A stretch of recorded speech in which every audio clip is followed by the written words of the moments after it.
Shalom Chavrim, I'm Stephen Ben-Nun. You're watching Israeli News Live. There is a lot of tension. As we have listed in the title this evening, it is the calm before the storm.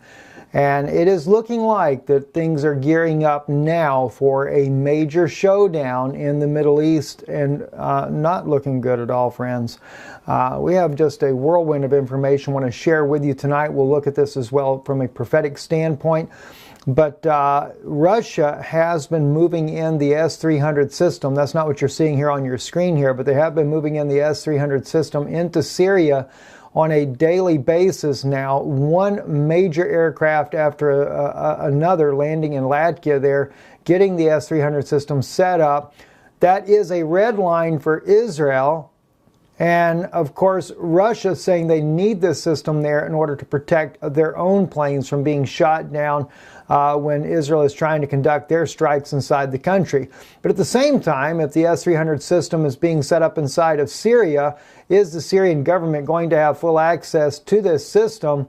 And as a result, will they be targeting Israeli planes and have a much better chance of downing Israeli planes? It's not a good situation no matter which way you look at it. There's a lot of opinions being expressed out there, and we're going to be examining some of the issues here and sharing that with you. First up here, Russia ramps up the anti-Israel measures in Syria for possible war of attrition, according to Debka File here that's put out the article today. And that just kind of gets things kicked off here on the things that are happening. Then we can go to RT. And we can also see, even though this article here is about Iran releases footage of U.S. carrier chased by Iranian speedboats in the Hormuz Strait in March, it also lets us know that even though this is from March, it gives us an idea of just the size of fleet the U.S. has there in the Persian Gulf. Russia has noted when they started their Vostok drills, especially the ones in the Mediterranean there, that the U.S. did have a sizable aircraft fleet there in the Persian Gulf as well as the Mediterranean. They're very much within striking distance of Syria in the event that something goes down as far as a false flag chemical attack that President Trump has said would cause the U.S. to react in very strong terms. At the same time, though, we're seeing some very interesting things. This particular one came out on Twitter. Syrian situation, news media quiet. Israel is quiet. Iran is quiet. The U.S. is quiet. Intelligence agencies, major kinetic activity. Israel's planning big air campaign against Syria this upcoming week. S-300s are prepared for strikes. And that's what the intel is coming out of Israel about right now, that Israel is going to strike at these S-300 systems. If you remember a little while back over in Greece, Israel joined in with NATO on how to outmaneuver the S-300 system.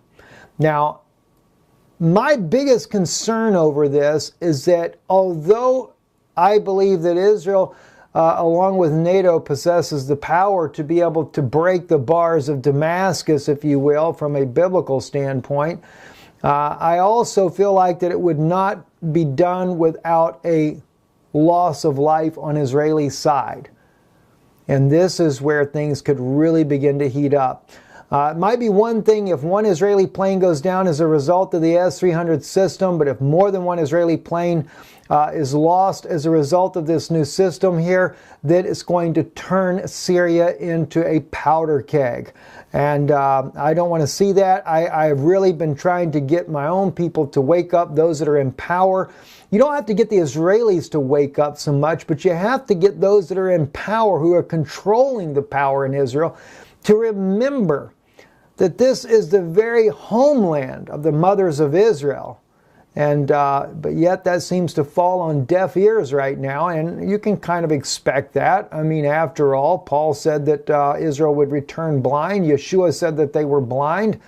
But then again, so are the Gentiles. According to Revelation, they're blind, naked, miserable, wretched, and don't even know it. They have so much money they don't even know what to do with, so they can't even see for the sake of all the money they're dealing with. That's a different note altogether, though. Moving on with the news here, the Jerusalem Post also reporting here in this article here. They always move their articles down, don't know why. Speaking about how that the The Syrian foreign minister had spoke about taking back the Golan Heights. It's a threat that he's been making. Israel, how seriously are they taking this threat? And the Syrian foreign minister talking about once they finish up with everything that's been going on, they plan on moving forward to take the Golan Heights. Now, we haven't heard President Bashar al-Assad make any comment of this nature here, but no doubt the foreign minister feeling emboldened by the fact of Russia's presence, moving the S-300 system into the country, which also lets me know, too, if you look at this from more of what's really going on in the world, these two major superpowers, the United States and Russia, are really fighting it out over who's going to get control of the pipeline, the gas and oil pipeline that would come through Syria. And the United States, Israel, willing to fight it out as well because the port in Haifa, the Chinese have been working with the Israelis to make the port much bigger. That's kind of upset a few Israelis, as I know of, because they lost a lot of good jobs inside of Israel because they brought in Chinese workers to help make the port bigger for the tankers that would be coming in to get the crude oil from this pipeline. So Israel's there ready to fight. And because China is working with Israel on their port, I don't see China getting involved in this war, not even for a second. Now, of course, North Korea, if that issue begins to wind back up again, then you'll see China getting involved because that's their own backyard. But when it comes to the pipeline, China looks like they're going to be on the NATO side of this. So that's going to leave Russia all by themselves with Iran and, of course, whatever other little rogue groups are there to help defend Syria. That would be a major loss for Russia, because I don't see Russia being able to hold up a fight against the Western powers over this, and it's not going to go down easy. This is a Silk Road initiative, and that's one thing we have to always remember. It's not just a gas pipeline. It is the next biggest thing of what makes a country great again, as Donald Trump loves to say. And unfortunately, America is not going to be great again if we're dealing with a smoldering ash in the country as a result of a nuclear war, because Putin will result in a nuclear war if he feels like he's not going to win a ground battle. And I think the only reason he's putting in the S-300 system right now in Syria is to try to show that he really means business, that he has fought long and hard to help Bashar al-Assad retake this country, and he's not giving up on it. Moving into some other issues here, we can see Turkey as well. Turkey is very much on the side of NATO. Yeah, Erdogan may play like he's the, big tough guy and NATO's the bad guy, but every time President Trump lobs a few of those missiles over into Syria, Erdogan is like a little cheerleader out there with his pom-poms jumping up and down, all excited about what just happened to Bashar al-Assad. And this latest deal over in Idlib was a win-win for the Turkish president. As you can see, this is some of the tanks he was trying to hide under tarps, bringing them into the Idlib province there. This is one reason why Putin backed down. He had to swallow a little bit of his pride because not only this, and I'll show you here this particular video footage here from Press TV. This was another convoy of the Turkish military moving in tanks into Idlib there. They're letting Russia know, we mean business. You're not going to bomb Idlib without a fight. Because Turkey wants part of Syria. And that was what the plan was long years ago. It was planned that Israel and Turkey would divide up Syria, and that would be the outcome at the end of the day. So Turkey has already kind of embedded their own troops there in the region, and it just goes to show they're getting ready for a showdown themselves. Moving on to another click on here too from the Debka file. Russian expert says new electronic warfare system in Syria can track planes in Israel. This is really part of a larger system that Russia has put into the country there. It's already in place. It is an electronic warfare system that allows them to jam things of other militaries as well. But it also has been put there because Russia is concerned about all their ships that they have in the Mediterranean. Now, the last we had checked, there were 25 5 ships in the Mediterranean by by Russia. That number may have dropped down some since the Vostok drills have come to a close, but still I would estimate some dozen ships that they have there in the region as these tensions continue to build up between NATO, Israel, Syria, and Russia. And of course Iran, not forgetting that Iran is also a problem. This here is the Latakia Air Base, and this is from Avi Sharf, who's put up some flight patterns there of Russia flying in. And these are these big cargoes planes that Russia has, much like our C-130s. And I'm going to show you an older photograph of this because he says Syria in 3 days, RA-82032 inbound via Iran, Iraq, just now from North Russia, also RA-82010 will probably arrive tomorrow.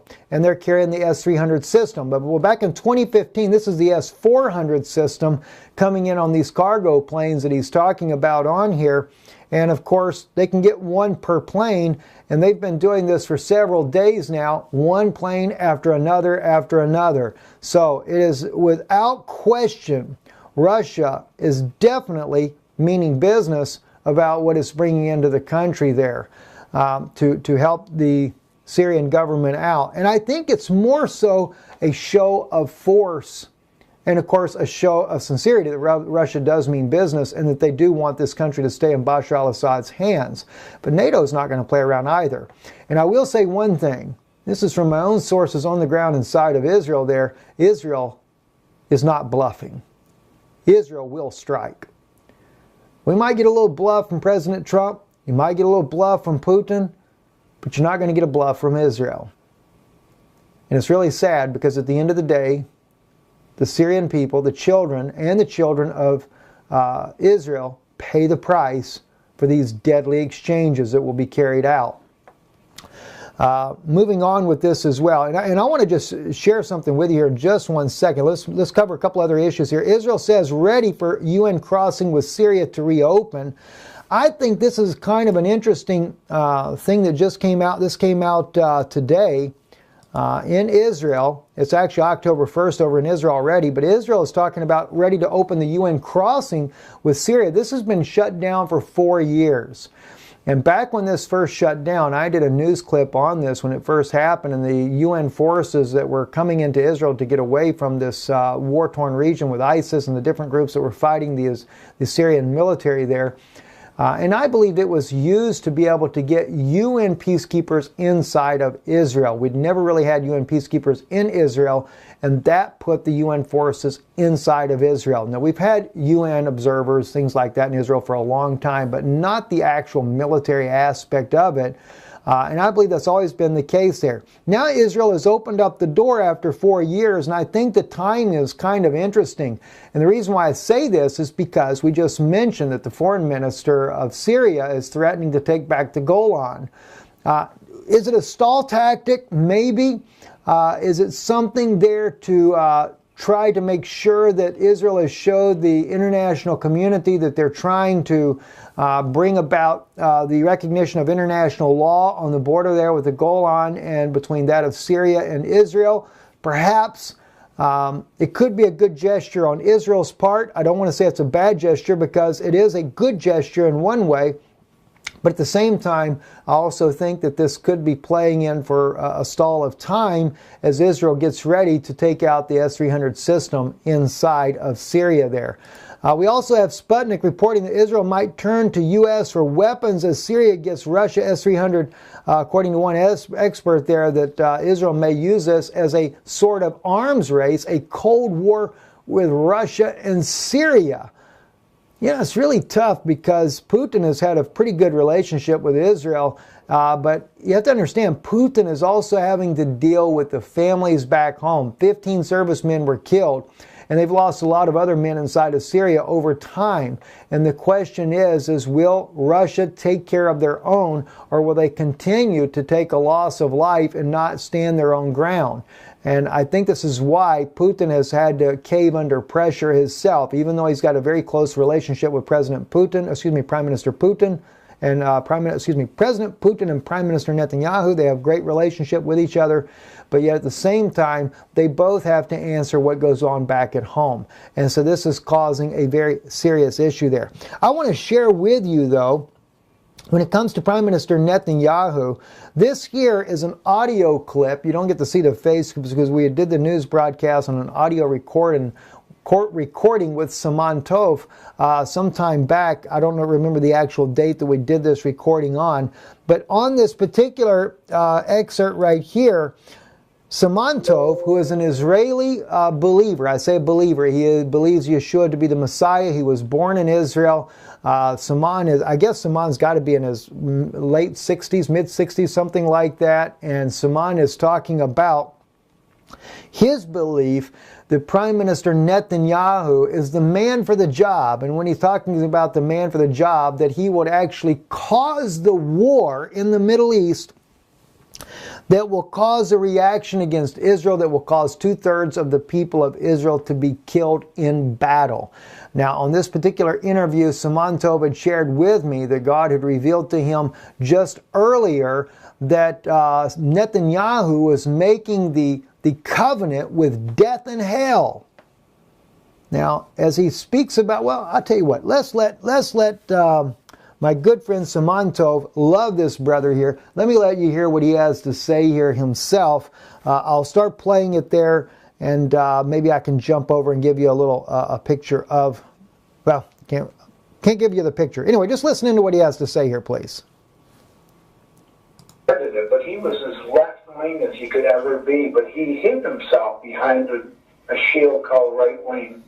Netanyahu is doing it the exact same thing, but he's doing it with such eloquence that most people still don't see it. And the truth is, if you do the homework, you'll find that he has surrendered more land of Israel than any other leader in their history. And so the facts, to me, say a lot more than all the rhetoric that's being spoken. And that's when, is he going to ultimately be the one that is the architect that actually puts Israel in jeopardy? I believe he is. And it's not by accident. I'm convinced that he is God's man. You know, Nebuchadnezzar was also God's man. There are things that need to happen in this nation for this nation to turn back to him. Wow. God knows what they are. Well, you know, that's interesting because, as Saman Tov was saying here, that Netanyahu is God's man, and he's talking about to bring the calamity upon Israel. We talked a lot even before and after the broadcast, and I'll kind of give you an idea of Saman Tov. Well, you'll see him here in a few minutes in this interview here. We'll also be talking about the two-state solution that I've spoke about many, many times in the past. And I'll speak once again about this. I've spoken about this for years now, all the way back since the time of John Kerry working out the 9-month negotiations. I want to share that with you guys as well in just a moment. But at any rate, Saman Tov, not too long ago we had this interview with him speaking about just how bad things are going to get. He talks about how that he has surrendered more land than any other prime minister in the history of Israel. So when people think that Prime Minister Netanyahu is always doing great things for Israel, you know, I see a lot of bad things going on. And not to say there's not some good politicians in Israel. I believe that there is some good politicians there that would like to bring about good things for the Jewish state, for the Jewish people. But even Saman Tov, he's also been one of the ones that has said that when the first gay parade ever happened in Jerusalem, it was Netanyahu that brought it in, and he said the newspapers had written how that the sewer had busted open on the street called Hanavim, which is the street of the prophets, Rehov Hanavim, in Jerusalem, and raw sewage ran down the streets of Jerusalem. He said it was written in the newspaper that God must be trying to send a message of what was going on, what it was in the face of God. to allow this to happen. And I'm not against, gay people. I'm not against gay people. That's not my purpose here. But the point is Jerusalem is to be the most holy city in the world. And we should treat it this way and not just openly throw things in the face of Almighty God, which, of course, in Revelation 11, we know the two witnesses, they're killed. Their bodies lay dead right there in the street of the great city, John says in Revelation, which is spiritually called Sodom and Egypt. Now there's been, 17 annual parades there? Thank you, Netanyahu. Appreciate that. Well, at least you can say one thing. As Simon Tov said, he's the man for the job. He's fulfilling biblical prophecy, just like Nebuchadnezzar did. Don't get me going on this one, guys. All right, let's move forward here. I also want to look at this from a biblical perspective, guys. It's a very serious situation. What do we have going on? And I've said it before. I want to say it again. And there's just no way around this. I don't know why biblical scholars have translated passage, Daniel chapter 11, verse 40, the way they did. And at the time of the end shall the king of the south push at him, and the king of the north shall come against him like a whirlwind. Like the king of the north is going to go attack Israel. And everybody wants to run around with their false prophecies and say, Russia's about to attack. And you know what? It kind of looks like that, doesn't it? It does, doesn't it? All right, let's make some sense of this, though, guys. Come on, please. All right?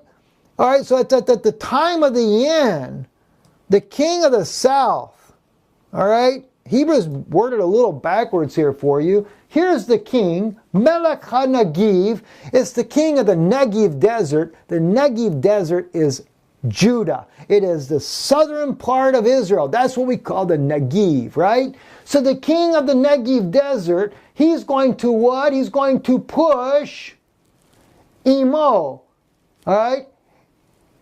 Itanagach Imo. Push not at him, not against him, with him. Im is with. You don't translate the word im against or at him. It is with him. So what is it? The king of the south, an Israeli leader, is pushing the king of the north to get a war started. He wants to get a war started. And when he does, what does it say that he'll do? Now, it also says here, now, Veishatar ter aliyav melech hatzifon berechevet. All right? And he shall go, the king of the north shall go over him with chariots and with horsemen, all right, and with many ships, and he shall enter into the countries and shall overflow as he passes through.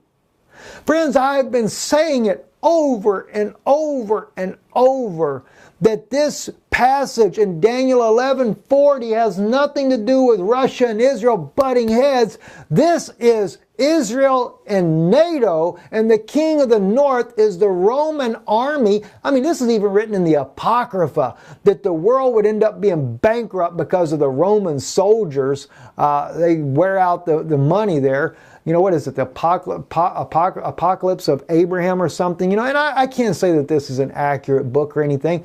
I read these things because I'm curious to see what ancient documentation is written out there. You know, look at it from a historical standpoint, if nothing else. But the point is in Hebrew, in our own canon, Daniel has clearly said that the king of the south, or the word is not even south, Hanagiv. All right, to begin with, the Negev desert. And when it says Hanagiv, that's Israel, friends. There is no other place on the planet. When you say Hanagiv, that is the Negev desert in Israel. No other desert in the world. So that is a king of the Negev desert in Israel, and that is an Israeli leader that is pushing with the king of the north to do what? He's going to come, and then the king of the north is going to come over him, and they're going to what? They're going to just take and decimate the Middle East. Baratzot, that's the key word right there. They're here. Uba basot, okay, and he will come into the lands, plural. In other words, he's going to go in there, he's going to take out Syria, probably going to take out Lebanon, going to take out Iran. They're just going to wipe everything out as they go. That's what they're going to do. This is the whole plot and plan, friends. This is your prophecy. Make America great again. Yeah, with bombs. You know, listen, I know a lot of people out there, you guys, I know you love President Trump. Listen, he's a man like anybody else. And I really have always had high hopes that he would do well. You know, I really appreciated him. And I'm for anybody that wants to pray for the President of the United States. We should pray for our leaders. I'm not against that, guys. But I'm going to tell you something. I've already found out what's really going on. I already know things that you have no idea about that have never made the news yet that will make the news in the very near future. Now, I'm going to tell you something. I've spent too many years in the intelligence community. I've seen too many things happen, and I've seen the Democrats and Republicans working together. I've seen, you know, and I know I didn't see this part because I wasn't alive back during, Jack Kennedy's days when JFK was president of the United States. But I did work with a man that was under Dwight D. Eisenhower and was sent in to assassinate Castro. And I know how much he hated Kennedy because Kennedy decided to pull the plug on what was going on, the Bay of Pigs invasion down inside of Cuba. And I know that my own partner, I ended up being a partner with later in life. He's much older than I was, but I know that this man here, he had a hatred for Kennedy like you'd never even thought about because he's captured. He's captured and tortured by Castro. Him and Castro become great friends. Now, let me tell you something though. President Kennedy, that man was doing the most honorable thing this nation could have ever seen. He was giving us a debt-free currency. He was really angering those guys there. And I hate to say it, the Jewish bankers, the Rothschilds, were really getting a little bit peeved off with him because he was setting up an economic system that would have taken us out of poverty. That would have made the nation great again. I want to see President Trump take and walk his footsteps in Kennedy. Everybody wants to talk about Ronald Reagan like he was some great guy. Ronald Reagan was just as much involved in dope smuggling and the Iran-Contra affair. Yeah, they were getting the weapons, buying the weapons from the Iranians and giving them over to the Contras down there in Nicaragua to fight the war. And when I came along, I was just picking up right behind where they were leaving off with another set doing the exact same thing. My big mouth. Keep it shut right now. I apologize if it wasn't supposed to be saying much about that here. Anyway. I probably said more than what I should have. Let's get back to this. Anyway, if you want to know more of these things here, we're speaking about these things in these conferences that I'm doing there. So, but Kennedy was a very good man. Very good man. But they've been running those drugs, selling those weapons. And don't kid yourself, friends. It's even happening now. You think anything's changed? I've seen politicians, I'm talking about presidents, cover up cases where nobody could see anything about it again. That's right. Yeah, I'll keep my mouth shut for now. Let's move on. Gideon Levy. Now this here, and many people probably don't like Gideon, but let me tell you something. He's a true Israeli. This man was born in Israel. He grew up there his whole life. Gideon Levy is truly a journalist, an amazing journalist. He wrote on here, "To Russia with Love." Now, I can't go that far to say "to Russia with love," okay? That's just a little bit much for me. But Gideon did write this.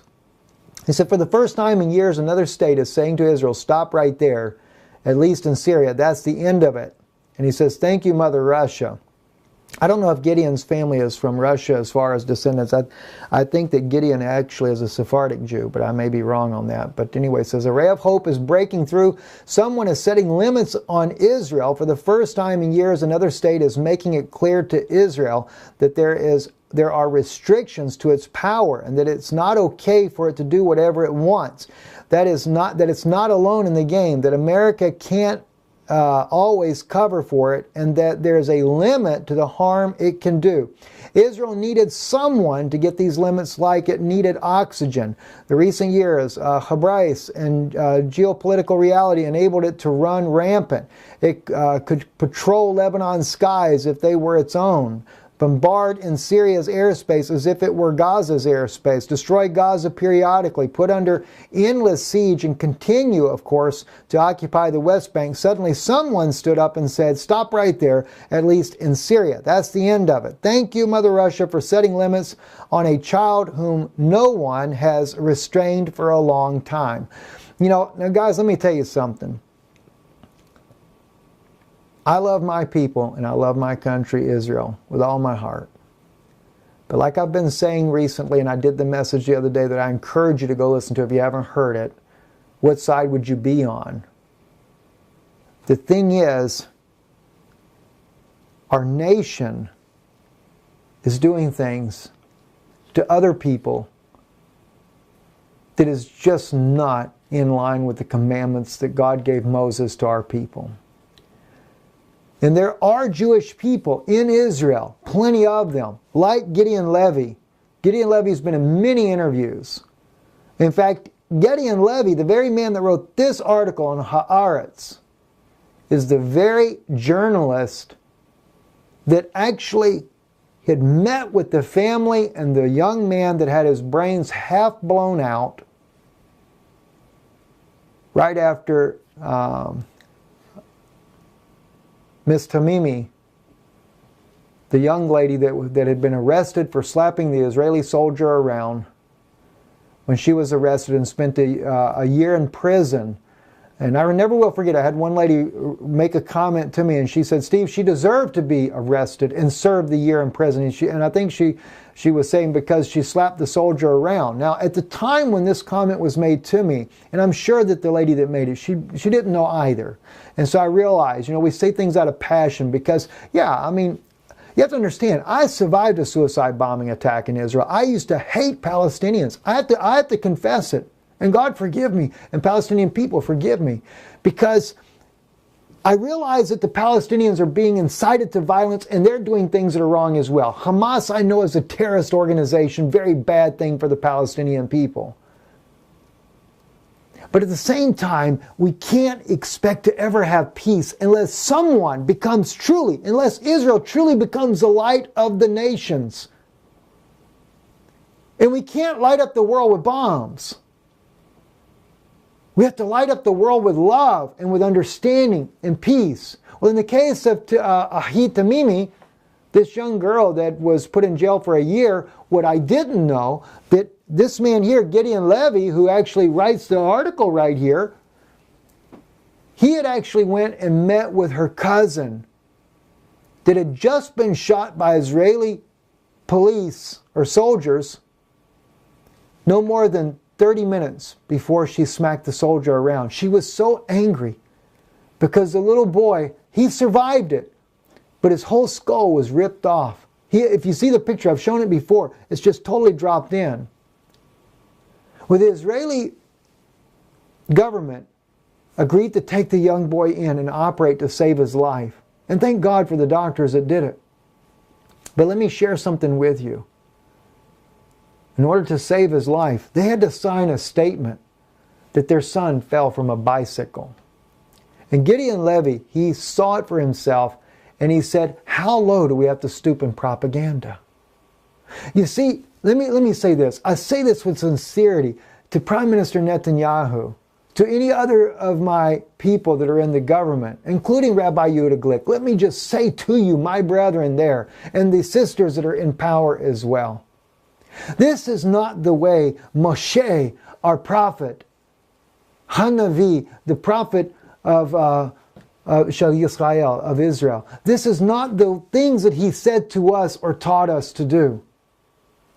We are not 3,500 years ago when we were dealing with the Canaanites, the Perizzites, the Hittites, and all these different Jebusites and Canaanites. We're not dealing with people that are 15, 16 foot tall, dealing with the giants in the land there that need to be destroyed because they've intermingled in with the brought Nephilim seed into this world. Yes, it's in the book of Numbers, by the way. I've shared that many times before. We're not dealing with that situation anymore. So why? Why would we take and go through this?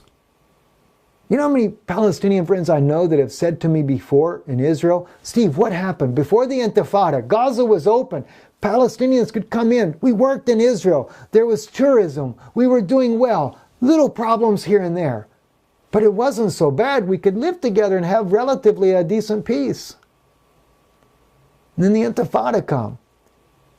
Yeah, Rome was in behind there pushing the Intifada. And when they signed the agreement, if you go back and read Joel Beinerman, another Israeli journalist that was killed for what he said because he was uncovering the plot that Shimon Peres was signing a secret deal with then the Pope of Rome, John Paul II, and Yasser Arafat to make a two-state solution. You know how many people that lost their lives in politics because they weren't going to play the game and Shimon Peres killed them? Yeah. Maybe I shouldn't say that here either, but I'll tell you, I'm going to tell you just like it is. Barry Chamish, Barry was a good friend of mine. I loved Barry. He's been on Israeli News Live a couple of times. He always tried to get me on his program. I regret not going on. I really do, because Barry was always writing me. I can show you the emails one day. Steve, come on. I want to talk to you about this. And it wasn't that I didn't want to come on with Barry. I just never could find the time to do it. But Barry told me, he said that when Yitzhak Rabin was shot, he said he would have never died from the gunshot wound that he received from the assassin. But he ended up with another mysterious gunshot wound after he got in the car with Shimon Peres on the way to the hospital. That's a lot like the Kennedy assassination. It wasn't just Oswald. You know, Oliver Stone is the only man that I've ever seen to truly put a spotlight as far as in the entertainment world. When he did the movie JFK about Jim Garrison. And Jim Garrison was closer than any of them on what really happened. God bless that man, Jim Garrison, for what he did. I even know one of the men that was on the Warren Commission. Yeah, I bet the government would love to know what I know, wouldn't you? Well, they already know what really happened. They just don't want you to know what really happened. Moving along, guys. Russian foreign minister says U.S. failed to fulfill obligation regarding withdrawal from the Tanf zone, the Al-Tanf area. That was something that they agreed upon when the Russians and the Syrians were working together to take the southern part of Syria there and right down to the Quneitra area. And the U.S. had worked with Israel on standing down while they took back this whole region there. But then the U.S. had promised to withdraw from Al-Tanf. They were going to move over to the other side of the other side of the Euphrates River, but they never did. And Russia is planning on taking that area back, and the U.S. is still moving in massive amounts of troop and equipment in there, even as we speak now. So I do believe, as I said, Daniel 11 is fixing to unfold right before our eyes. Also, we have too, Russia had to swallow the deal in Idlib, says the Haaretz here, that then came an Israeli strike on Syria. Amos Harel brought out this right here in this article here, and I'm not going to go much into it. I'll post it in the description later. But Putin did. He had to take a big swallow there and stop that fight there. And why did Putin do it? Putin is trying to bring about a peace as well. Putin doesn't want an all-out war with NATO. I mean, if there's ever a man, and I don't say Putin, I don't doubt a bit in the world, is just as much involved in knowing what the New World Order is and going on as any of these other world leaders. But he cares about his own people. This man here does drills with his nation to put them in bunkers when a nuclear war comes because he knows it's coming. What has our country done for us?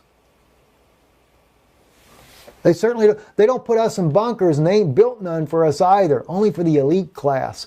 Oh, I'm sorry, you're right. They built the FEMA camps. You're right. I forgot. I'm sorry. I forgot all about it. Thank you guys for reminding me of that.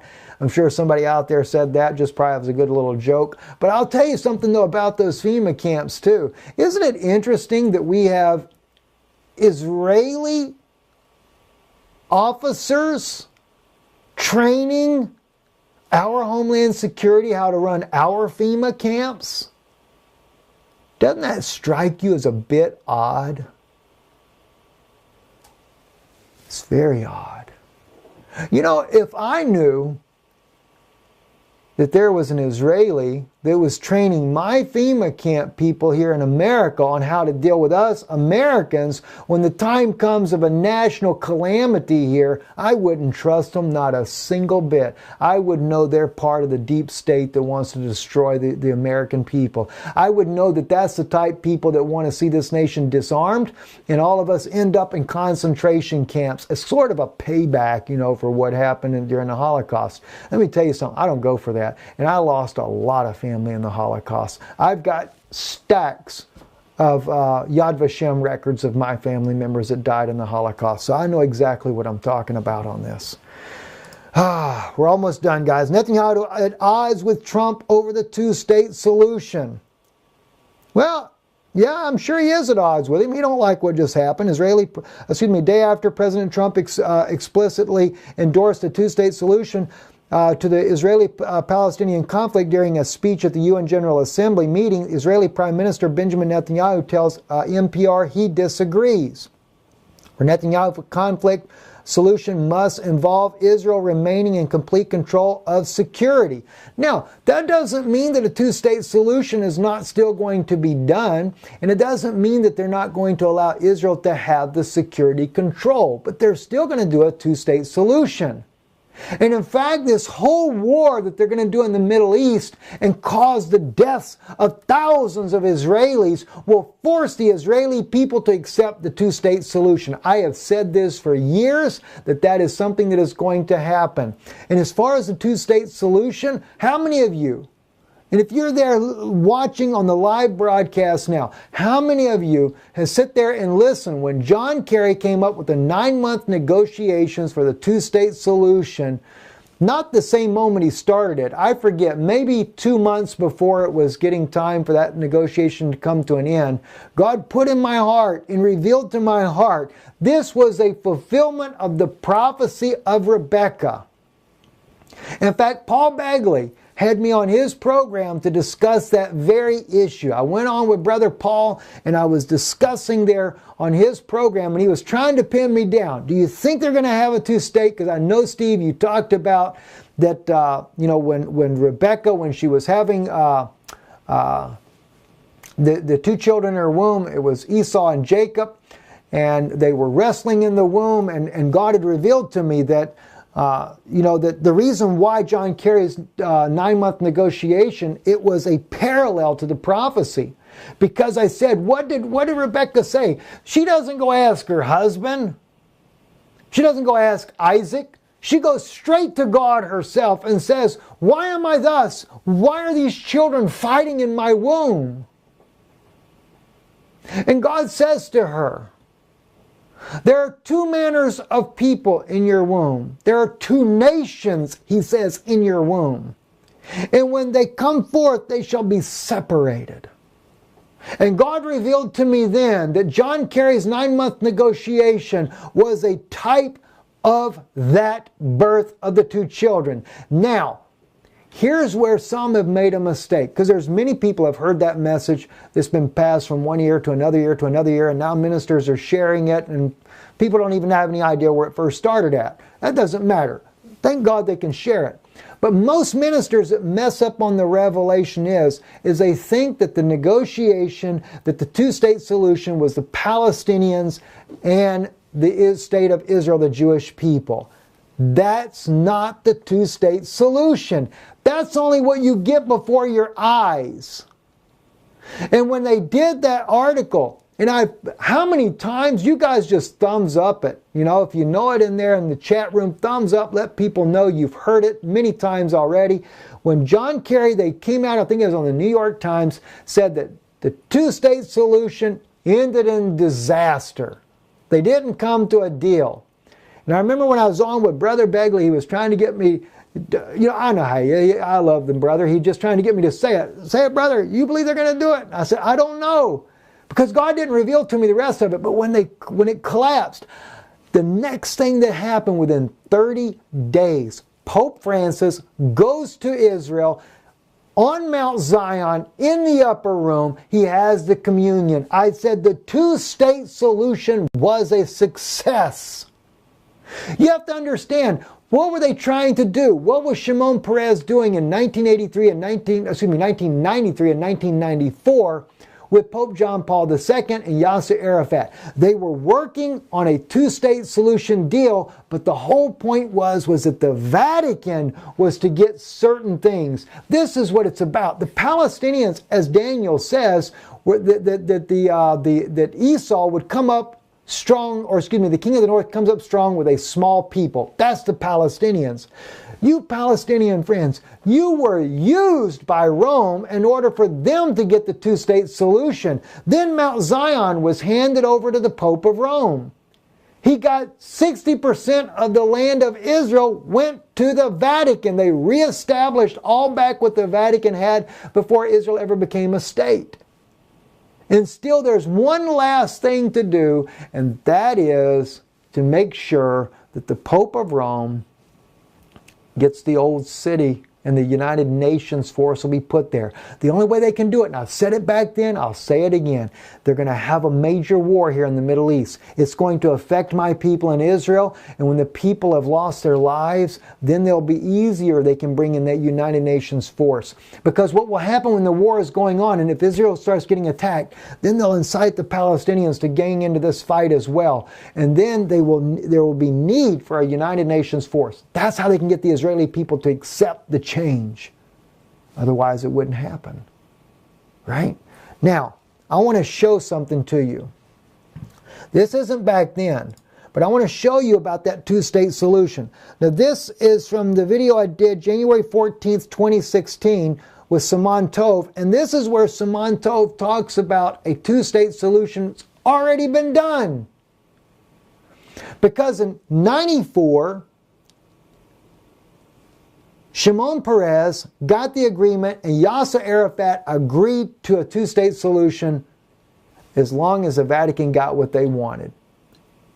And Barry Chamish, Joel Bainerman, Israeli journalists were constantly exposing that the Pope would get Jerusalem, the old city that is. Nobody ever believed it. Shimon Peres denied it, even though they intercepted his own wire that was going to the Vatican. He says, oh, I meant to say, you're not going to get it. You lying. Oh my gosh, he was a liar.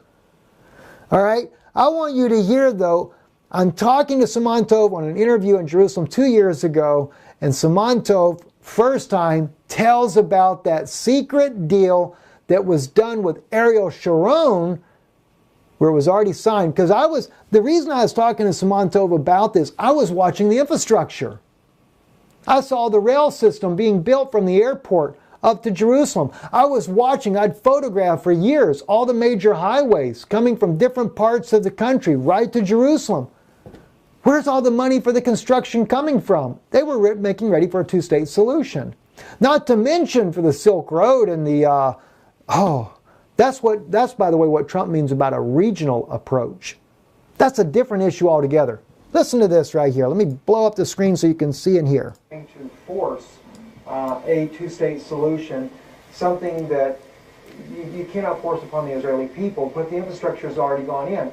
Who gave that? Who gave the command for this infrastructure? Where did that come from? And how do you perceive any of these things here that have happened here in the last several years? Without mentioning names, but several years ago, I was at a Bible study, and we got a phone call. It was a woman that was a very close aide to Ariel Sharon. She was weeping uncontrollably on the telephone.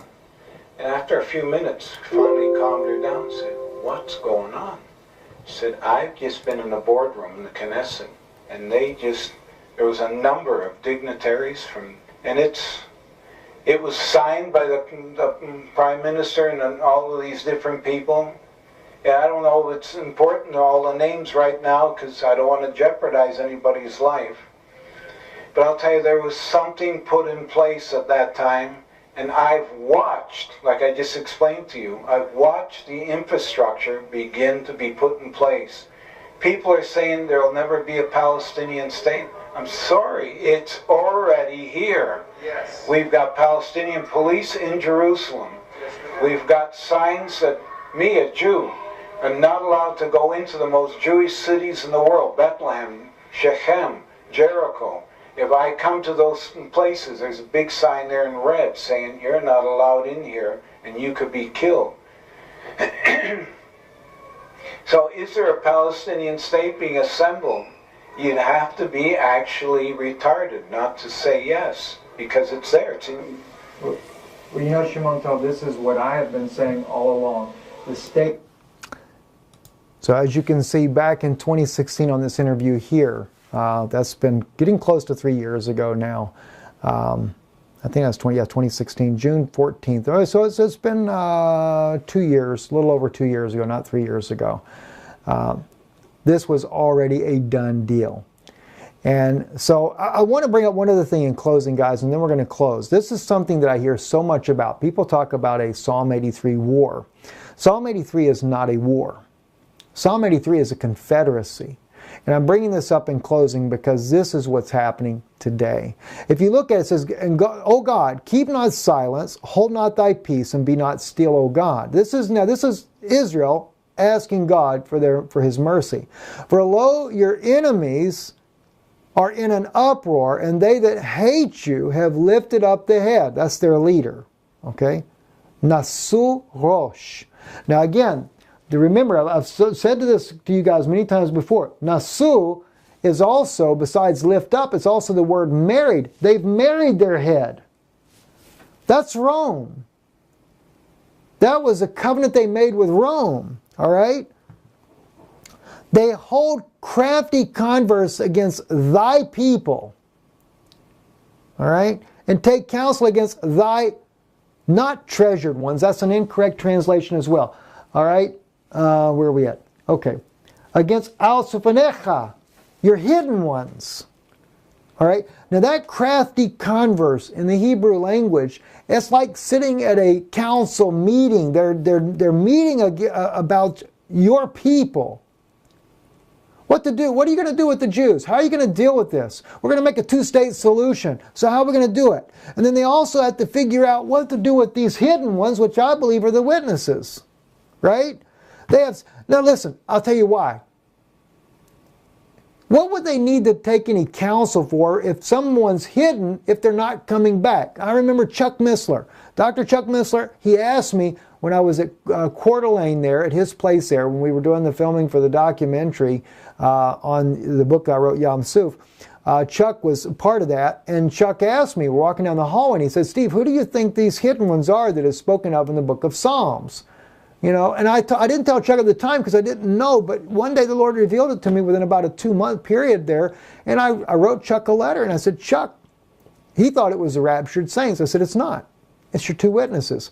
I said, because regardless of what you think on rapture, for it, not for it, here, there, whenever, that doesn't make any difference in my opinion there.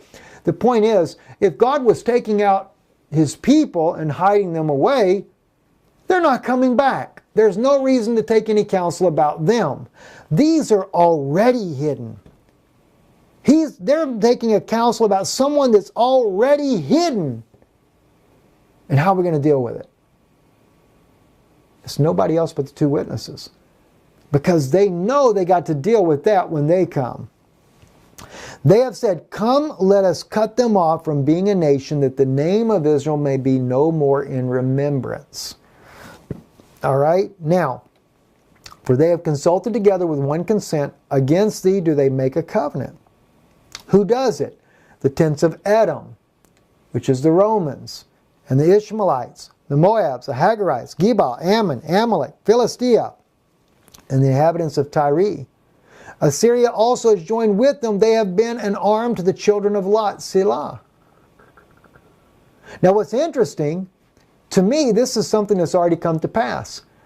When me and my wife covered when Obama was still in office and they were having the United Nations meeting when all the nations came together, and the Vatican was even pushing for this, and they went against Israel, that's when they were making this to try to cut off Israel as being a name and no more in remembrance. So, what is it? It's a covenant. It's a conspiracy to go against Israel. That's what that is. But God, just like in the case of the violent ones among the house of Judah, that are trying to also establish divisions all over the world, they're going to stumble. None of them will be fully successful. Will they go in there and kill a lot of people in the process? Yes, they will. Sure they will. This is the danger of it all.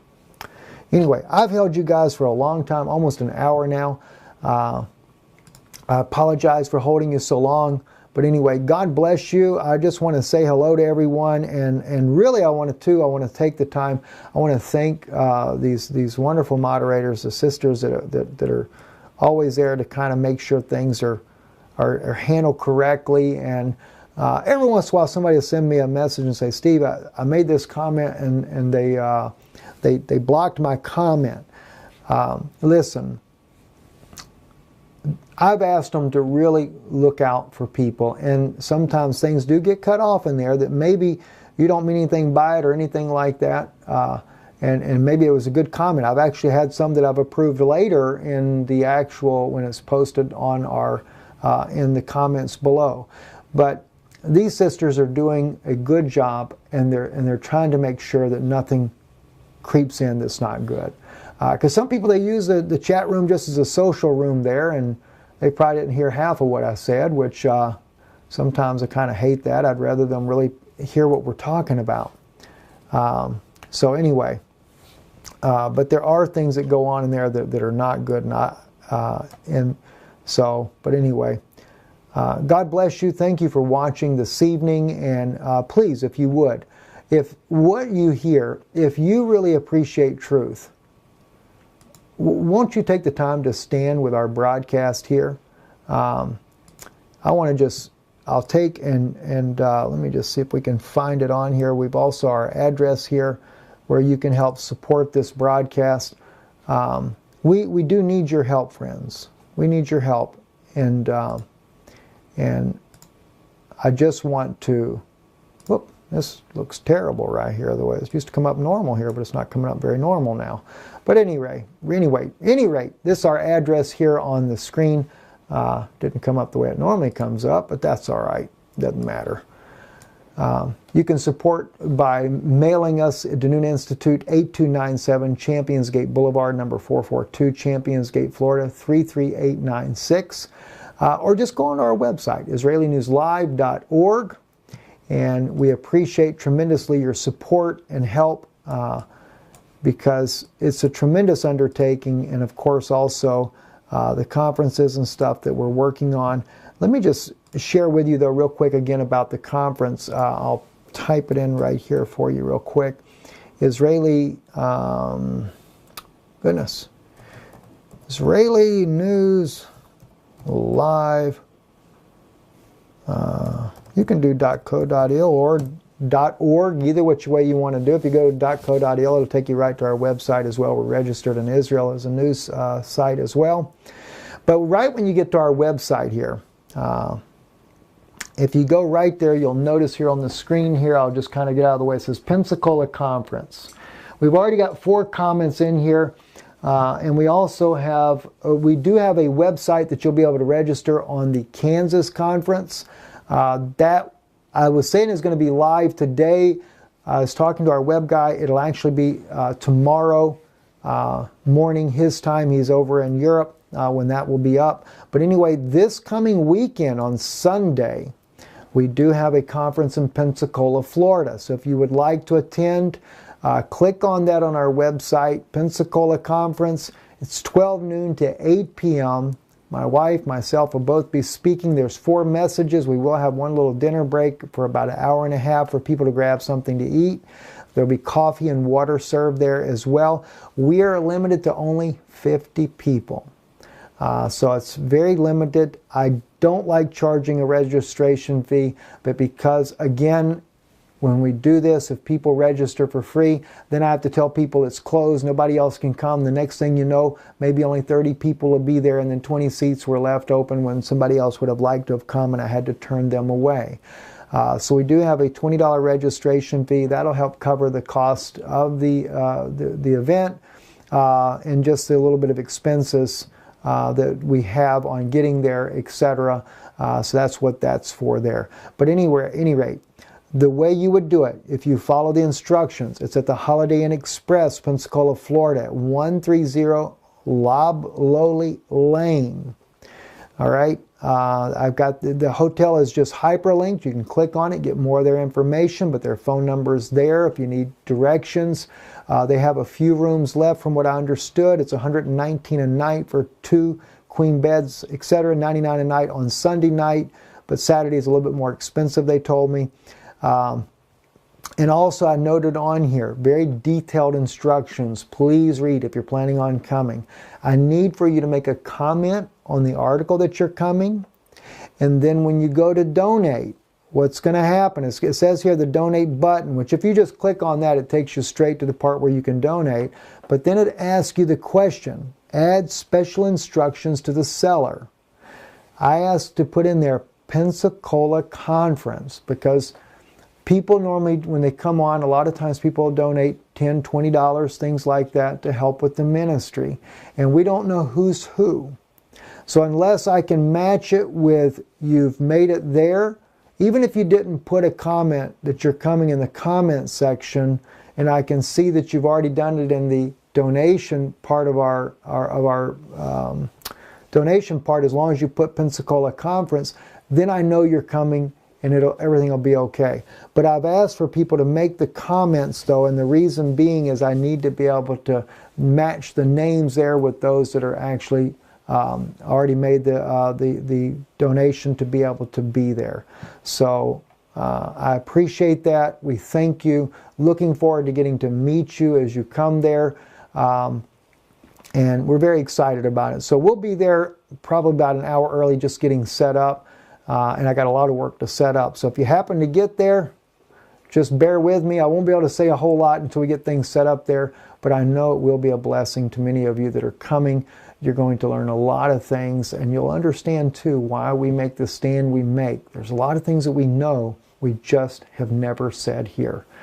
Trying to keep the channel on air is why.